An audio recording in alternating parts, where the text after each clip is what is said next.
समझाने से पहले हम जैसे क्लास में पढ़ाते हैं माइक्रो टीचिंग जो हमारे बीएड में सब पहले चलता था, उसके अकॉर्डिंग पहले बच्चे को माइक्रो टीचिंग के लेके चलेंगे बिंदु से, है ना। और बिंदु के बाद में उसको मन में ये धारणा पैदा करेंगे ये बिंदु होता है।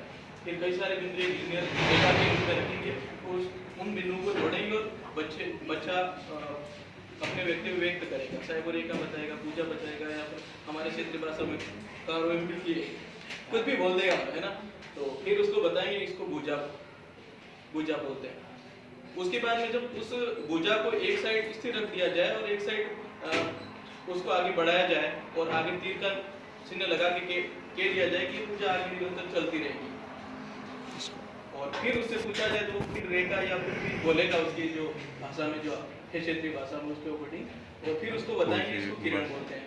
और फिर दोनों तरफ बढ़ेगी तो फिर उसको उन्हीं बिंदुओं को जब दोनों तरफ आगे बढ़ाएंगे और तीर का चिन्ह लगाएंगे तो उसमें वो रेखा बन जाएगी। उस तरह से जो हमारा टॉपिक था चतुर्भुज, तो चतुर्भुज चार भुजाओं से जो गिरिबद्ध आकृति होती है उसको चतुर्भुज कहते हैं। और चतुर्भुज में के जो प्रकार है वो पहला प्रकार है वर्ग। वर्ग में सभी भुजाओं की लंबाई है वो समान होती है, प्रत्येक कोण का जो होता है वो समकोण होता है, और विकर्ण की लंबाई भी दोनों विकर्णों जो दो विकर्ण होते हैं उनकी लंबाई भी आपस में समान होती है। और विकर्ण को परस्पर समकोण पर समविभाजित करते हैं, मतलब बीच में जहाँ पर काटते हैं वहाँ पे 90 डिग्री का कोण बनता है, और दोनों की जो दूरियां होती है जहाँ पे काटते हैं उसके दोनों विकर्णों के दोनों तरफ की जो दूरियां होती है वो समान होती है। उसके बाद में इनके क्षेत्रफल की बात करेगी जाए तो इसमें जो दोनों भुजाएं होती है उन भुजा का गुणा जब भुजा से करते हैं तो उसका क्षेत्रफल निकल के आ जाता है। और परिमाप की बात करें तो सारों की जो दूरी होती है हमारे क्षेत्रीय भाषा में बोलते हैं हेडा, है ना। बच्चों को जब सिखाना है तो वहाँ के जो क्षेत्र से जोड़ना पड़ता है, तो बच्चों को बताना पड़ता है। कई सारे बच्चे कई सारे लेके आते हैं पंचभुजे षटभुजे, जैसी उनकी खेल की स्थितियाँ ऐसी बयां करते हैं, तो उसके अकॉर्डिंग ये जो आकृति है इसका अगर अपने को परिमाप ज्ञात करना है तो सारों जो इसकी दूरियां हैं इनका योग करेंगे, तो चारों दूरियां वर्ग में समान होती है, इसलिए 4 एंड भुजा हो जाएगी।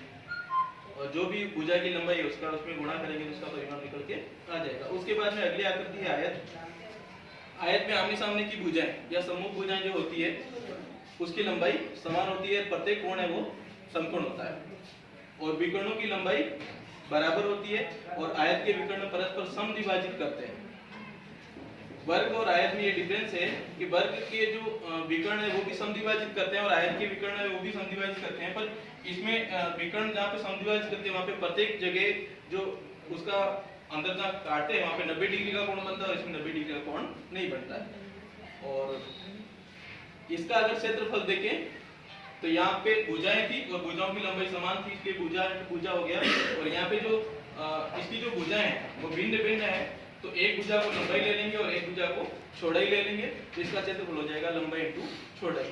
और परिमाप की अगर बात करें तो इसकी सारी भुजाओं की दूरियों का योग कर लेंगे, और इसमें जैसे ये लंबाई लिया आपने तो 2 अपने पास में लंबाई है और 2 चौड़ाई, सभी को जोड़ेंगे और जोड़ने के बाद में एक फॉर्मूला बनेगा 2 गुणित ब्रैकेट लंबाई प्लस चौड़ाई और ब्रैकेट बंद।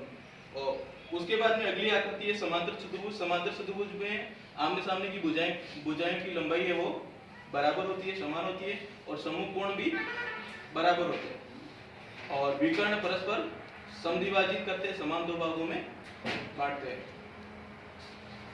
और उसका क्षेत्रफल है आधार इंटू ऊंचाई, या यूं कहें कि समांतर भुजा की दूरी और समांतर भुजा के बीच की दूरी, जो कि अपनों ने यहाँ पे ऊंचाई के रूप में दर्शाई। और अगला है समलंब चतुर्भुज। समलंब चतुर्भुज में सम्मुख भुजाओं का एक युग्म है वो समांतर होता है, दूसरा युग्म है वो समांतर नहीं होता है, और इसका क्षेत्रफल होता है 1/2 समांतर भुजाओं की लंबाई का योग इंटू समांतर भुजाओं के बीच की दूरी, जिसको ऊंचाई के रूप में दर्शाते हैं। और समांतर भुजाएं जो होती है उन दोनों भुजाओं का योग कर लेंगे और एक ऊंचाई होगी उसका गुणा कर लेंगे। उसके बाद में अगला आता है समचतुर्भुज। समचतुर्भुज में चारों भुजाओं की लंबाई समान होती है और विकर्ण परस्पर समकोण पर समद्विभाजित करते हैं, और सम्मुख जो कोण है वो समान होते हैं, और इसका क्षेत्रफल होता है 1/2 गुणित विकर्णों का गुणनफल